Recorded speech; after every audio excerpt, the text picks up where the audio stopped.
નમસ્કાર, આપ જોઈ રહ્યા છો પંચાયત સમાચાર 24। હવે જોઈએ અગત્યના સમાચાર। સંજેલીના ડુંગરા ગ્રામ પંચાયતમાં ભ્રષ્ટાચારના આક્ષેપ, 19 જેટલા કામોમાં તપાસનો ધમધમાટ શરૂ। સંજેલી તાલુકાના ડુંગરા ગ્રુપ ગ્રામ પંચાયત વિસ્તારમાં વિકાસલક્ષી કાર્યોમાં મોટા પાયે ભ્રષ્ટાચાર થયો હોવાના ગંભીર આક્ષેપો સાથે વહીવટીતંત્ર હરકતમાં આવ્યું છે। ગ્રામ પંચાયત દ્વારા કરવામાં આવેલા વિવિધ સરકારી કામોમાં ગેરરીતિ થઈ હોવાની લેખિત રજૂઆત બાદ જિલ્લા સ્તરની તપાસ સમિતિએ સ્થળ પર પહોંચીને ઝીણવટભરી તપાસનો ધમધમાટ શરૂ કર્યો છે। ઉચ્ચ અધિકારીઓની ટીમ દ્વારા ઓચિંતી તપાસ શરૂ કરવામાં આવતા જ ભ્રષ્ટાચારમાં સંડોવાયેલા સ્થાનિક અધિકારીઓ અને જવાબદારોમાં ભારે ફફડાટ વ્યાપી ગયો છે। અરજદાર દ્વારા કરવામાં આવેલી રજૂઆત મુજબ પંચાયતના આશરે 19 જેટલા જુદા જુદા વિકાસલક્ષી કાર્યોની વિગતોમાં વ્યાપક વિસંગતતા જોવા મળી છે।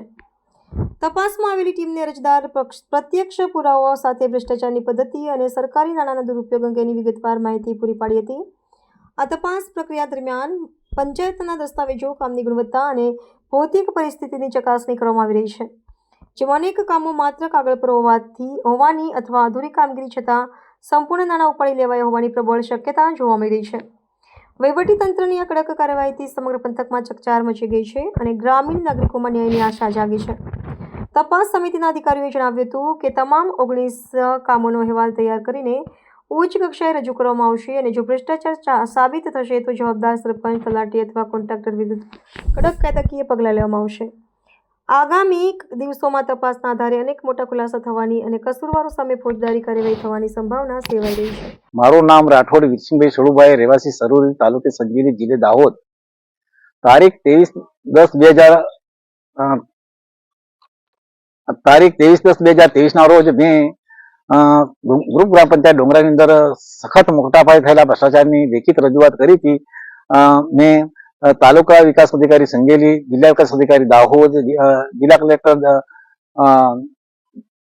દાહોદ અને વિકાસ કમિશનર ગાંધીનગર અને તકેદારી આયોગ ગાંધીનગરને લેખિત મેં રજૂઆત કરી હતી। તેની તપાસ માટે દાહોદ જિલ્લામાંથી ટીમ અને સંજેલીની ટીમ મળીને તારીખ 30/12/2025 ના રોજ ગ્રુપ ગ્રામ પંચાયત ડુંગરામાં આવેલા અને હું તેમની સાથે હાજર રહેલો।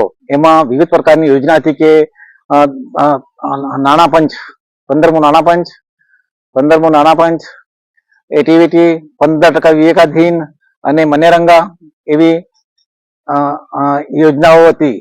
એમાંથી તપાસ મને પ્રથમ તો સરોઈ ગામ તળનો રસ્તો બતાવવાના લઈ ગયા।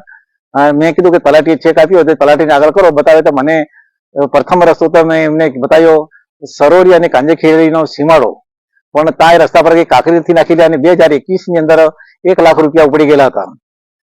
અને બીજા રસ્તા અને સરોરીમાં સર્વે નંબર 400માં કોઈ કામ થયેલું થયું એના બી પૈસા ઉપડી ગયેલા છે। અને જે સરોરીની અંદર પ્રાથમિક શાળાની અંદર ની આગળ જે કોતર છે તેની અંદર દિવાલ પણ તે અગાઉ નારસિંગ લખા સરપંચ તે સમયની બનાવેલું હતું, તેના પર પૈસા ઉપડી ગયા છે, પણ એ અમે ટ્રાન્સફર કરીને એને સરપંચને ઘેરે બનાવ્યું છે એવી મને કહ્યું। ત્યારે મેં કીધું તેનો પુરાવો તે સમયે મને આપજો, બરાબર એવું કહ્યું છે। અને આ પ્રમાણે મેઘજીતાને ત્યાં 2 રસ્તા છે, ઢેડિયા રોડને અડીને એક 2021 ની અંદર 1 લાખ રૂપિયા ઉપડ્યા છે અને જ્યારે 2024 ની અંદર 2,70,000 ઉપડ્યા છે અને કુવાના અલગ છે। એવી બધા મેં પુરાવા સહિત અને બિલો સહિત આ ટીમને પુરાવા સહિત આપ્યું છે।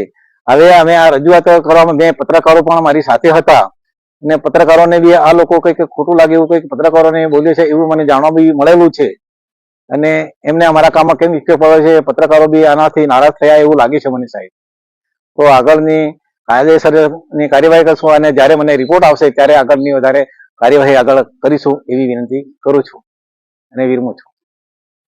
સ્થળ પર આંગણવાડી 2 સરોરી બનેલી નથી ને એના પૈસા ઉપડી ગયા છે, તે બી મેં માહિતી બિલો સહિત આવેલ ટીમને પુરાવા રજૂ કર્યા છે।